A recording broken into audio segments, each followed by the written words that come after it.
Copine, te on yo bangi sangai. Copine na manzanza uti suwa. Akembo kanye. Parle na Russie. Na Russie. Na Moscou. Ah maman. Akebi Moscou. Akembo kanye. Parle na Russie. Na Russie. Na Moscou. Ah maman. Akebi Moscou. Rafine Ntumba, la vraie baronne, la vraie patronne. Donc, tozan ndenge mon côté. Au moins, tozan ndenge mon côté pour tobota mijo mon côté. To yana mokili to kota na libumu to papa biso même so ba luka biso mko mon côté. Donc, toko sala pe makambu mon côté pour to anelongi mon côté. Nga na teinture na nga normal. Ya na teinture ne ya luka soit disant na ebité so mutongo ye wana. Ana teinture ne ya luka ya fabriquer. Malheureusement,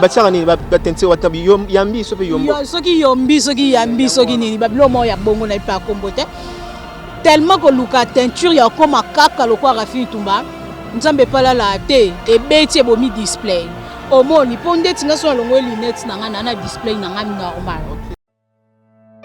Excellence Soir Africa avec notre site internet www.excellencesoirafricain.com prend en charge les minervales de quelques enfants et étudiants en RDC et au Cameroun. Notre objectif est de construire une école avec internat pour les orphelins et aussi les enfants dont les parents ont des ressources financières limitées. Merci de soutenir nos projets en achetant nos produits sur www.excellencesoirafrica.com. Nous proposons des cartes postales à moins de $1 par exemple, des t-shirts, des hoodies, des porte-clés et tant d'autres choses à différents prix. Pour plus de renseignements, merci de contacter Mère Suzanne sur son numéro WhatsApp +44 749 16 40. Africa Elengi TV, bon s'abonner. www.africa Elengi TV, bon s'abonner. Ebele elengi ezali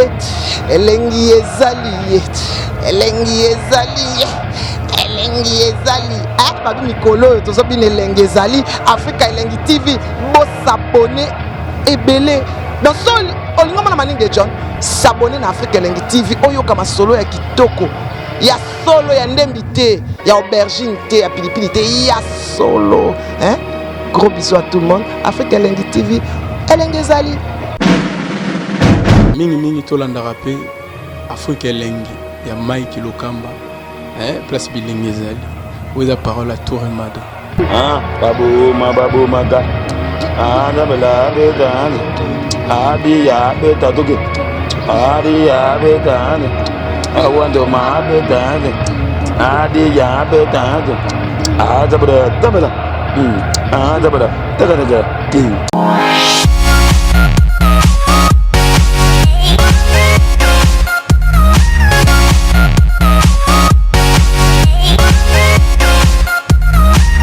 Voilà fidèles internautes, vous qui nous suivez cette émission, très heureux de vous savoir aussi nombreux pour suivre votre émission. Merci à toutes et à tous au bord de la biso du début jusqu'à la fin parce que beaucoup ça biso vraiment matou et nabino. Les longs n'a pas mal d'invités aujourd'hui sur mon plateau. Avec elle, nous allons quand même de parler absence naïe nakata Kinshasa. À Osaïe na ba voyage à Tamboli bamboke belé à Libanda, ba Dubaï, ba Turquie. Chine, lelo et enfin, azan la carte mabele. Et puis toyoka ki moi, to monaki, il faut pas tout le baquet. Toyoka ki to monaki biso mo ki ba vidéo mo ko tambola ki le rôle ya bien te ba partie intime. Ya nzoto oyo concerne nga na zo yambe awa. Elle est déjà de retour. Elle s'appelle la vraie baronne Rafine Ntumba. Ah maman, bon retour au pays. Ah maman, merci beaucoup à toi Mike Lokamba, c'est gentil. Voilà, Boni, où est Kala, na Kinshasa? Le déjà 3e jour quoi. On est bien. Ben, faut comprendre, Mboka 4 saisons, Mboka Mundele, Mboka Malili, donc c'est un peu ça quoi. Mboka 4 saisons, Mboka Malili. Au côté Kinshasa, on est une température, c'est comment? Tombe ça na moi chaleur na biso pour la minute on a eu au Congo. Et voilà mboka na nga mabele na nga mboka bakoko donc naza penza na esengo makasi na komisi nkolo na komisi nzambe nde na nyati yango lisusu quoi. Voilà, Rafine Toumba au disparaître Karaboé, tolali tolamoki au limwe. Rafine azana Dubaï, Rafine akie na Turquie, Rafine akie atambola bamboka belé. Voyage ne zalaki na bamboka nini et puis bit sa voyage ne zalaki c'est dit à quoi? Il faut batuba comprendre batuba yeba que naza premièrement maman, naza maman bana mi balé. Alors bano batanga ka soki vacances et pesami. Vacances les a reconnu na batunyo surtout que non classe soki sili bana ba pe makaba na bazwa vacances. Alors fakina bimisa bana bakendo sakana ndenge zala kaka bazwa vacances na bango libanda mboka. Yango moi na préférer kina mema bango na Dubaï. Bakendo lekisa vacances na bango kuna. Nde bomoni na effectué qui voyage wana à Dubaï et juste après ton classe zongi balobaka ke mutamayele azora mayele mbala moko ton classe zongi faina sani fona kende otika bana batanga yango na tokende na biso Istanbul bazotanga kuna wa ozotanga sabana na Istanbul ouais bana batanga na Istanbul.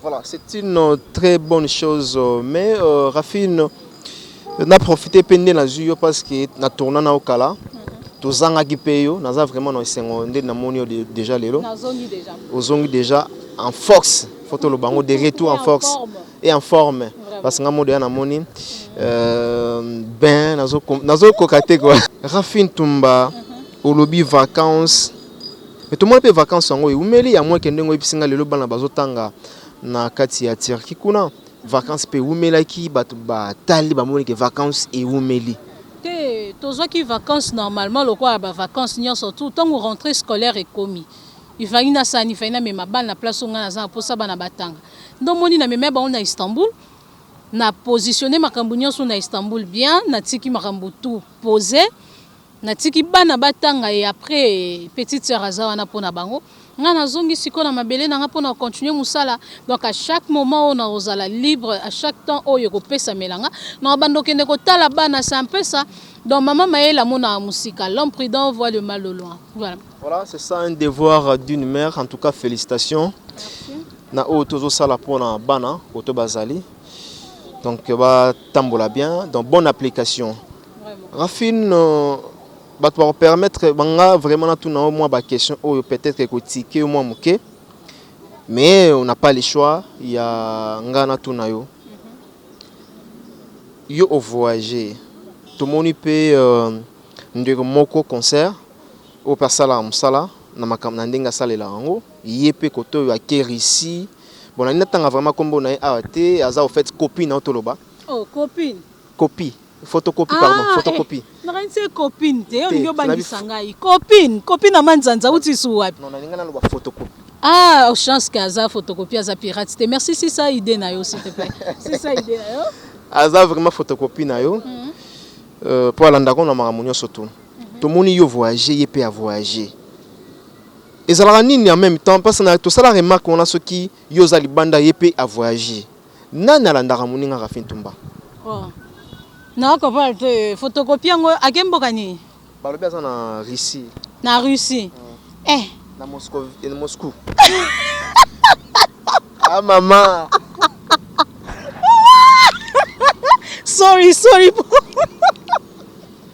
Agabi Moscou maman ça me fait mal ah maman ake Moscou maman oh ya solo na Moscovitch oh ya solo wana pesi vesha bambote oh vesha ba wa théâtre na pesi mba vraiment si côté na okamwa oh na ndenga solo ke Moscou il faut comprendre moi il faut comprendre nini quand on a la photocopie, la photocopie, jamais à okomaka original. Au moni, Rafine Toumba, la vraie baronne, la vraie patronne. Donc, tozan nenge mon côté. Au moni, tozan nenge mon côté pour, tobotami jou mon côté. Toyana mokili, to côté na libumuto, papa biso même so waluka biso mko mon côté. Donc, toko sala pe makambu mon côté pour toi ne longi mon côté. Nga na teinture na nga normal.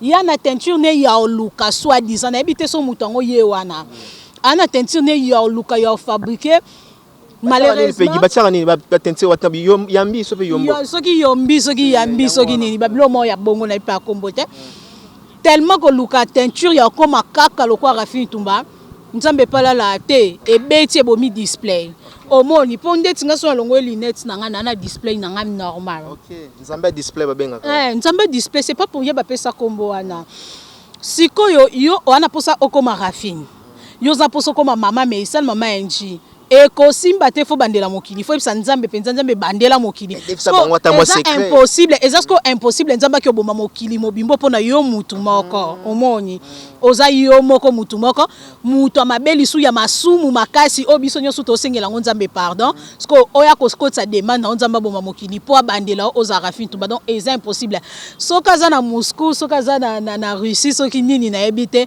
vraiment na tondeli mokolo malamu kuna azangate ko mangate ata bandi ko landa ake kuna pa benda peut-être là mso aspect na yo Rafine za mabete ya na lobby déjà et sur ku feli display OK display oyo on a poto 4 saisons benda on rapide ata ku fela display bon na ebité il faut chirurgie ah bon chirurgie plastique eza nango bako sana bango sans problème hein bako mayo opo koma ngai to makambo na loba o les amis de Rafine Ntumba bayebi ah maman na ebisi yo makambo na loba o les amis de Rafine Ntumba bayebi yango viens nga Chris Manoka de tout le temps de tout le jour de gros bisous à toi donc ayebi makambo na loba so si okufeli display maître fo loba ngo so si okufeli display sango na ese tamboli donc to beta kutu maso na ngo sute lukaka chirurgie ba moko parce que chirurgien opese lo konzambe mutu salite mutu ndazo meka c'est que obeti mabe obeti zéro donc oza libanda omoni ngai mais fai pas tambola pe Dubai ndenga la kendaki alongwe Dubai ake Chine alongwe Chine parce que to moto to tamboli hein to mo yo tamboli bamboka ebele ba Istanbul ba Dubai ça tembe nanga na nini ça tembe nanga na nini po aluka nini. Je suis désolé, sois un malandangulu, bon, toutefois. Non, non, question moko yo na ye nan pena za la vraie baronne. Et puis ceux qui yo na nini. Oui, depuis la Zara. Vraiment Mike, non c'est pas ma question no mingi. Omoni question tout ninga wana. Na sous question nango na préféré ba fan nanga ndem tu ba juger. Na bandi na ba commentaire émission tongo oswango, ba fan nanga ba expliquer parce que la vraie baronne na la fausse baronne ba yebani donc mona mutu abi place na ye ngana abi place na ngana la vraie la véritable baronne R9 donc Rafine Ntumba kalanga donc naza R9 la vraie baronne donc la reine la queen na vanda na ngbende na ngana bujate na telema wana na ya kotonda awa ketang sa mona tirke na ebisio na za ya kotonda na tonda bandali sapia linzaka timutu o kakolanga na elote donc to yebani bien to yebani ba place na biso to yebani pe na ba place to uta donc to kosa batu te mingi na télévision et ça la bien te vous comprenez masa nanga bouboule na Istanbul kuna vraiment bambote belé na bouboule de tout le temps de tout le jour donc to yebi pa ma solo yo kwa ndenge zala to zonga na Istanbul car ndenge otukolo bana kala mingi te parce que nous sommes en train de cheminer vers la fin de cet entretien.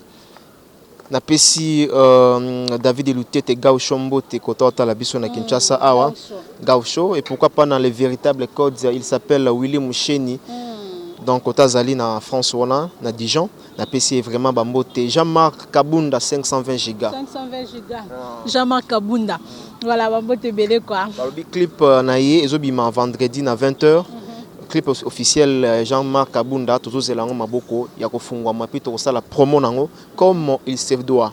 Rafine balobi olukinzela pote simbiti. Oke ko bwaka ngunda na Turquie na bana. Rafine. Oso banga tendenge bat liwa mai za mabe e bemba mai. Bat wa eskize ngai na terme on abimisi mais ça peut-être question. Toujours moins éclaircissement à travers cette question. Rafine Ntumba ki ko bwaka ngunda na Turquie. Oka ki somote ya ndenge bat bakufanga na mai et surtout que yoza mama na bana ko katsanzela Turquie. Omoni ne simbite bozongi. Non, Mike, au moins, il y a les ont dit à Batou, tu vois. Ceux qui battent Bana pour ça, il faut que tu la bango tamba loba. Ils ont spéculer inutilement parce que Makele y a Sima Mukongo nanga qui pa ngote. Ngana ko longwa te ki sasa na ngamboka oyo pona kende nanga kana Istanbul, ngake ko vanda kuna jarke na bua kangunda po na zwa po kuna mingi ba benga ngo Dingi Airways, na zwa Dingi Airways. Dingi nini ba biloko wana kati po voilà au bafula ba benga ngo Dingi Airways. Donc oui bana ba terme mais là moi na kuna tina moi na Istanbul. Donc Dingi Airways eza penza makanisi na ngate eza te pona ko chola to pona ko seka bandeko na biso mususu nana ebele lelo so bana ba États-Unis bana ba Paris bana ba Londres ba partout na monde ba France tout ba leka na Dingi Airways omoni ngana loba ke soki tanga mela yo ke liwa ya mai ya yo o mata o kita o kufa liwa ya mai soki tanga mela o liwa ya mutuka to liwa ya avion o ekokuta yo kaka okokufa nango moni. Alors pour dire que soki un jour et pesa melanga Dingi Airways na boyate mais na minute onde nana makanisi nango te nana makanisi mususu na mona makambu mususu na mutu nanga nana posa bana bavanda na Istanbul nde bavandi bongo batanga bakolisa savoir na bango nana posa bazwa cours na ndenge mususu comprendre bakolisa savoir pourquoi pas otangisi bango ba école belge ezali ba école minene ezali ba ko tanga ana école coréenne oui ah bando tanga ana révérend Kim soki na révérend parmi ba école minene mais pourquoi pas na Gombe awa na Gombe ça parmi ba école minene tu comprends mais le fait que idée nanga mama na bango po na bango vision nanga eza autre que o batu mususu bazo kanisa. Tu vois le mal avec les fans c'est quoi? Ils aiment trop raconter des trucs. Rafina ke ko bwa kangunda kuna zana bana zo lukale kana bango na Dingi na yo katendeni ekomela biso to na ba téléphone olingo linga te to kimi appela motu message ekota otanga omoni. Donc ça, voilà tout ça là ekomela biso nga kana yebisa ba fan nanga bozala kimia bobanga te vraiment na nzela Dingi Airways nga penza na makanisi nango te donc na pe na temps ya obwaka ngunda te pona na posa pe ya ngunda te donc ti sikoyo makambo abia donc na kende pe kuna te pona luka nzela poto soit disant tonini te pona ki de na kata poto donc na ka de na poto na vanda kuna vous comprendre. Voilà c'est un peu ça pour nous éclaircir bandeko quoi. Merci Rafine Tumba nayebi ke ba spéculation mususu bimara ezala fuite ya ba jaloux na biso tala Rafine wana amemi bana bana bela obeta dia calcul avion bana bana visa et puis si combien na moko Rafine à côté maman ntima allez akiko beta ba information lokuta merci na éclaircissement na yo au PC surtout na ba fan na yo au bazota la biso déjà en ce moment. Alors Rafine OK Dubaï tu éviter l'oni et kangaki moli ni kangaki yo à moins que je me trompe je ne sais pas si c'est à Dubaï ou bien à Turquie. À Istanbul. Oui, na Turquie. On se permettre que se filmer. Bazo filmer yo. Oui, pourquoi on dit maman à Istanbul? C'est parce que n'a pas que question ne fait que. OK. Pas de problème. Bazo filmer yo.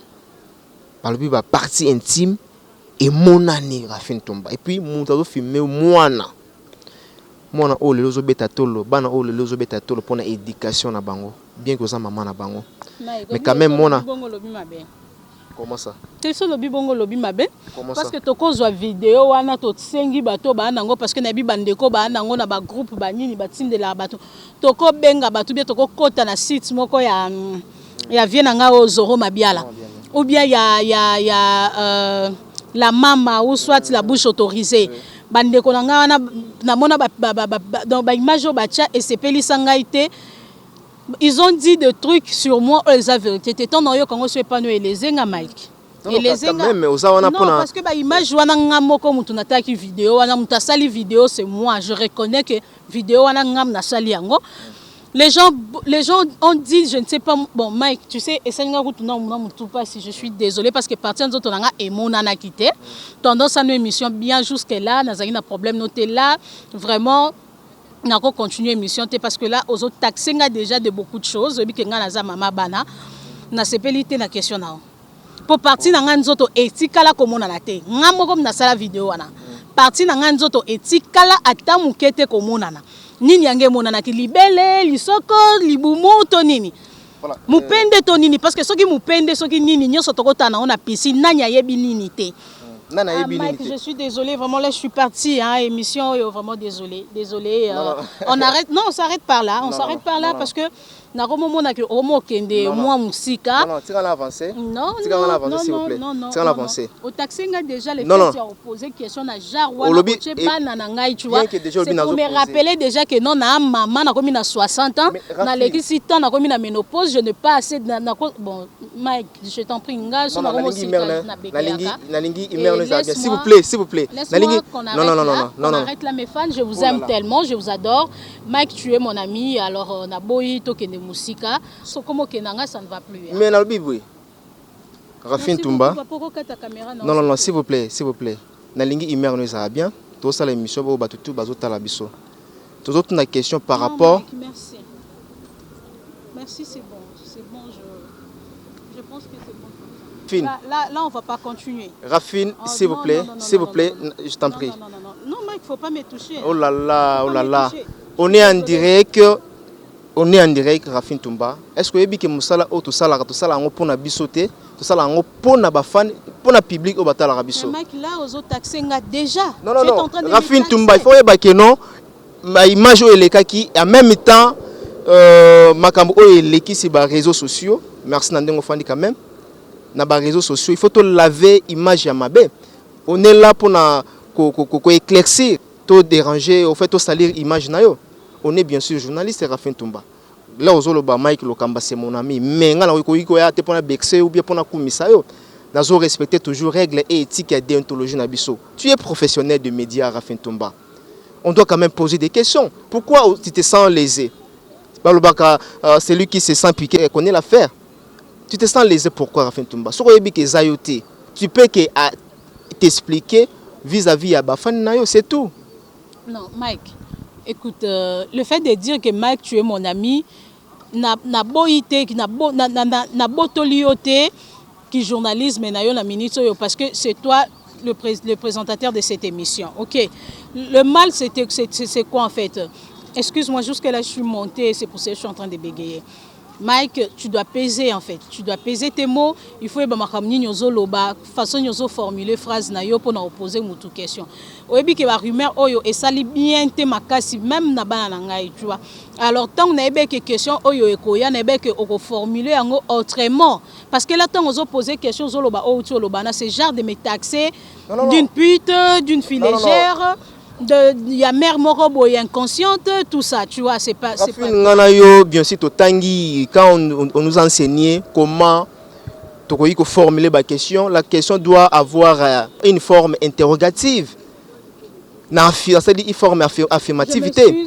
Et ça, la forme interrogative. S'il te plaît, on reprend vite et puis on va désannoncer. Voilà, donc je pense que Bandeko, excusez biso, na moi bras de frère ngeko entre ngana Rafine Toumba, donc on est là tout ça toujours ça na biso, donc azawana pour apaiser bino, donc azawana te pour amplifier makambo ezole kana ba réseaux sociaux, donc to les kana ba tape wana Rafine Toumba to les gars. Ouais, to ko les gars à l'aise hein. Non, to ko les gars biso vite fait hein. Vous à l'aise? Oui, ça va Mike. Ça va. Voilà, merci. Le véritable code Yamboka, Willy Moucheni qui nous suit en ce moment, na pesi Christelle Blanche la taille électrique aux autres labiso. Rafine outil tirki outil Yamboka belé. Le lope au tika qui biso, tika ba musicien na biso bazo évoluer pas mal, notamment Fabregas. Tout le monde a tout le temps aux ala coller Serena Fabrice, mais lelo là OK ba voyage wana et handicapé Fabregas.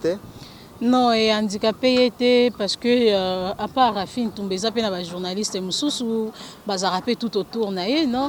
Donc dengue Rafine Toumba au milieu du village, dengue bandeko musupe bazalaka donc ceux qui Fabregas ça na posa ya ko pesa information naé na bandeko tout baza musika libanda ya mboka. De même manière à ça la ngona ngande pas ko sala ngona yo ndenga ko sala ngona Tony ndenga ko sala ngona na ba journaliste ebélé hein na ba Josepha Chako na ba bon basé vraiment ebélé na ba Jansim Poi tout ça. Et voilà, ngapé de mon côté, natikara toujours yété de loin ou de près, nazo publier ba image, ba vidéo, ba information iso tambola, c'est un peu ça donc handicapé n'est l'autre côté parce que tous en bon terme dans les maestros que je salue comme ça. Le monsieur doux, le monsieur sympa. Donc garçon moi ebio sengane pardon sur likambo ezali quoi. Likambo ezali zater sengane pardon. J'ai beaucoup aimé, j'ai beaucoup aimé. Voilà. Formuler une question. Aujourd'hui Fabrice a reconnu que sera saliné mabé ou bien ceux qui a salamabé a eu envers public ou bien envers Moutasengi pardon lelo oyambi pardon il y a Fabrice envers il y a grand frère Naïf Ali Poupa oyambi comment? Non, pour moi j'étais vraiment ému. Nazaki vraiment aux anges, c'est pas donné à n'importe qui. Et en plus, ma mission, les lots oyo batolo, ma mission, bazaba voyou, bazaba sans cœur, ce sont des gens qui sont fous en fait. Moutouna bango fonctionne à bien et Fabrigas ayeko remettre en question pour dire que non, a expliqué batou que musique et ça on va kanisa raté. Donc à lesquels on peut en aborder l'école, azan esprit positif. Et là on a lingé la ke yangwana vraiment ça. Puis apparemment bimi yuma ndenge. Entendez-vous paraître Yuma? Yuma c'est quoi? Yuma c'est quoi? Et être Yankee ça veut dire quoi? Vous comprenez? La musique est à la race que déjà il faut que nango. Te batu ba lo ba ne ande bato ba odiembela te. Ya odiembela te za succès na ye. Et sengi ete odiembela fali te azana succès na ye. Comprendre? Ana succès na soka beti et simbaka. Tu comprends? Aza seulement mouto azan esprit positif. Aye bien lo koni azo sala. Aye que fali pour passer son grand frère. Fali pour passer un grand de la musique congolaise. Ce qui a bien prêté bapanaye. Ce qui a bien alanda batambe na place fali a che ce que les cas qui bien pas cha wana mabeza wapi. Alobi très bien que soka salaki mabeto soka salaki te. Pourquoi ça pas loba que lo morbe qu'on appelle les acquis président Fali Poupa. Tu vois. Peut-être yena mutuna ebité que eleze mutuboye. On comprend? Donc tout ça mabe mususo to e baraté. Yo moko misali makamuno va na kwena nzonde mutu mobo esiliki sa eka pour rien du tout. Donc si on a ça qui m'abête, on a ça qui m'abête nga sengi pardon. Où est le mal? Tu vois les Congolais, bon en fait avec nous les Africains le noir, il y a toujours des problèmes, des petits problèmes en fait. Mutako sali kamoko il est capable de il faut qu'il y ait zakana eloko moko baloba ki basala ki asali boyepo na boya sopani. Bon, pour les gens bazo baka sopani, je suis écoutez désolé hein, désolé parce que le vin tiré, il faut le boire. Voilà. Et voilà, Fabrice a déjà tiré son vin et Amélie n'a continué. C'est à vous de voir hein. Apprendre ou à laisser. C'est apprendre ou à laisser. Félicitations aussi à Fali Poupa pour ces 3 trophées déjà. Oui. Non, je suis fière de l'artiste. Je suis très fière de l'artiste. Des gros bisous à lui, Psykazali et puis l'entourage Naïmo Bimba. Parce que c'est pas seulement Fali Poupa. Il faut savoir que les trophées ne sont Fali Azossimbana parce que guitariste Azali, parce que drummer Azali. Parce qu'Atala Kwazali, parce que le monteur Azali, donc tous ces gens-là, vraiment, même Babière Naye, donc trophée on a des mérites, c'est quotidien à Bafan Naye. Et quant à moi, j'ai dit coup de chapeau et continue toujours à bosser comme ça, le Rey Mago, donc c'est bon quoi. Parmi 3 musiciens, Yotinbo Galibanda, pour Natikayo, pour aujourd'hui, parmi 3 musiciens, Kotang et Labiso, musiciens Oyo, Bazo Kanalibanda. Papa fait rigole à Jésus des nuances, Papa Hervé. On a première position. Nabi Nzambe. Nabi première position. Oui. Okay. Fait rigole. Donc, sora zobeta, on sentir que non, musique est zawa. Aïe aïe aïe. To betango suma solo to ndengenini to lobela. Obi na ngana classé.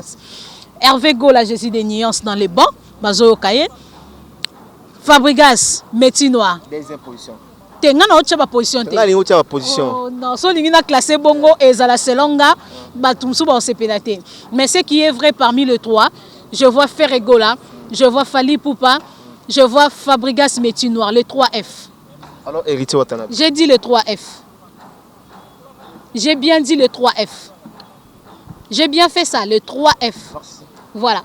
Merci beaucoup Rafine Toumba. Donc nous sommes vraiment à la fin de cet entretien avec Rafine Toumba, la vraie baronne, la patronne Je peux profiter comme ça de dire un bonjour. Non, mot de la fin pour aujourd'hui. Hein. Voilà, juste vous dire un grand merci à mes fans.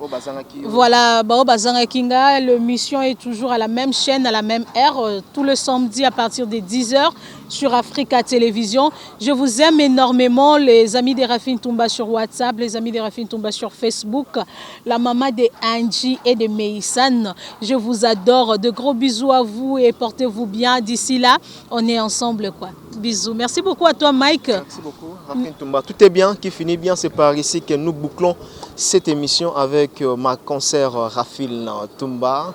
Donc c'était bien. Il y a Koyambaye aujourd'hui. Ah, émission Sengara Moroboye. Donc voilà, on a quand même essayé à quitter ça un peu la température. Il y a Rafine Toumba Mataki. C'est vrai, il y a aussi certaines questions qui choquent, qui dérangent aussi.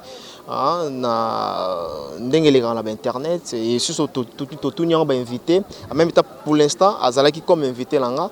Voilà, merci à la régie, merci derrière la caméra. Lui, c'est Peggy Bokele Yakel Nino. Quant à moi, je vous retrouve bien demain ou après-demain pour un nouveau numéro. D'ici là, portez-vous bien. Au revoir. Au revoir. Merci beaucoup, Mike. Tu vas m'excuser, mon ami, hein, j'étais un peu emporté. Voilà, merci beaucoup. Africa Elengi TV, bon s'abonner. Africa Elengi TV, bon s'abonner. Ebele Elengi ezali, Elengi ezali, Elengi ezali, Elengi ezali. Babi Mikolo, tozo bin Elengi ezali. Africa Elengi TV, bon s'abonner. Ebele. Dans son olingo na maninge John, s'abonner na Africa Elengi TV, oyo kama solo ya kitoko. Ya solo ya ndembi te, ya aubergine te, ya pilipili te, ya solo. Hein? Gros bisous à tout le monde. Africa Elengi TV, Elengi ezali. Mingi tolanda rapé Africa Elengi ya Mike Lokamba. Place Bilingi ezali. Où est la parole à Tour et Mada.